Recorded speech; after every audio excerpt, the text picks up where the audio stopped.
নমস্কাৰ ফেচবুকৰ বন্ধু বান্ধৱীসকল মই কেইদিনমানৰ পৰা লক্ষ্য কৰি আহিছোঁ কিছুমান মানুহে মিছা বাতৰি প্ৰচাৰ কৰি আছে।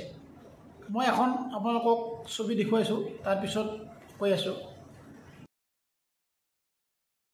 ছবিখন আপোনালোকে দেখিলে, ছবিখনত লিখিছে যে জুবিনদাৰ হত্যাকাৰী শ্যামকানু মহন্তক ছিংগাপুৰৰ পুলিচে আপোনাক গ্ৰেপ্তাৰ কৰিছে।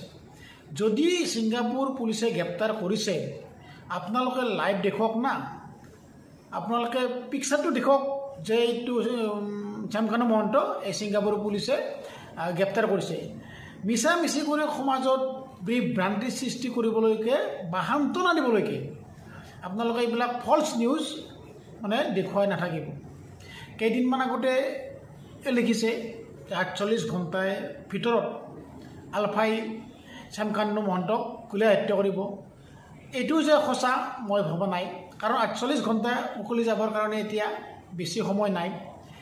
সেয়েহে ভাবিছোঁ ফেক নিউজবিলাক সান্তনা দিবৰ কাৰণে সমাজৰ মাজত প্ৰচলিত নকৰিব।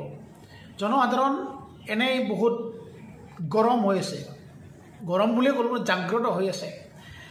জুবিনদাৰ হত্যাকাৰীয়ে যদি সঠিক শাস্তি নাপায়, তেতিয়াহ'লে মই আগৰ এটা ভিডিঅ'টো কৈছোঁ, যেনেকৈ নেপালত অৱস্থা হৈছিলে ঠিক তেনেকুৱা হ'ব যেন মোৰ মনে কয়। কাৰণ বহুত মানুহে ছ'চিয়েল মিডিয়াত চলাব নাজানে, কিন্তু জুবিনদাৰ প্ৰিয় হাজাৰ হাজাৰ মানুহ আছে, এনেকুৱা মানুহ আছে যিবিলাক মানুহে ছ'চিয়েল মিডিয়াত নাহে।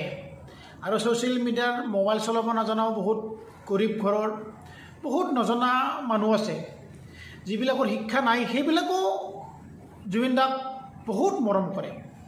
সেইবিলাকো ভিতৰে ভিতৰে গাঁও হওক চহৰ হওক সকলোতে জাগ্ৰত হৈ আছে। সেয়েহে মই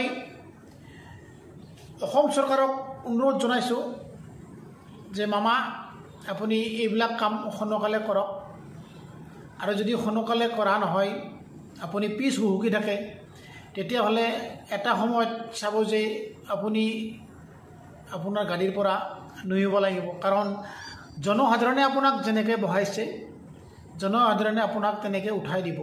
হত্যা কৰা মানুহ কেইজনক যদি আপুনি শাস্তি নিদিয়ে বা দিবলৈ আপুনি পিছ হুহুকি থাকে, তেতিয়াহ'লে আপুনি 2026 ইলেকশ্যনলৈকে নাযাবও পাৰে।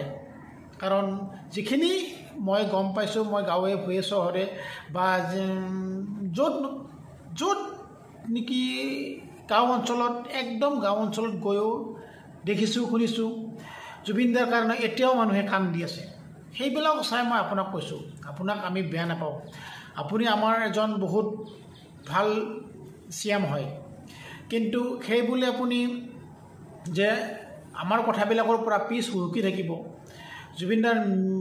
জুবিনদাক হত্যা কৰা মানুহকেইজনক আপুনি শাস্তি দিয়াৰ কাৰণে পিছ হুহুকি থাকিব, সেইটো কিন্তু জনসাধাৰণে কেতিয়াও নিবিচাৰে। সেয়েহে কামবিলাক অতি সোনকালে কৰক। অতি সোনকালে কৰিলে জুবিনদাৰ আত্মাও শান্তি হ'ব, আৰু অসমৰ ৰাইজেও আপোনাক নথৈ আনন্দিত হ'ব আপোনাৰ কামত।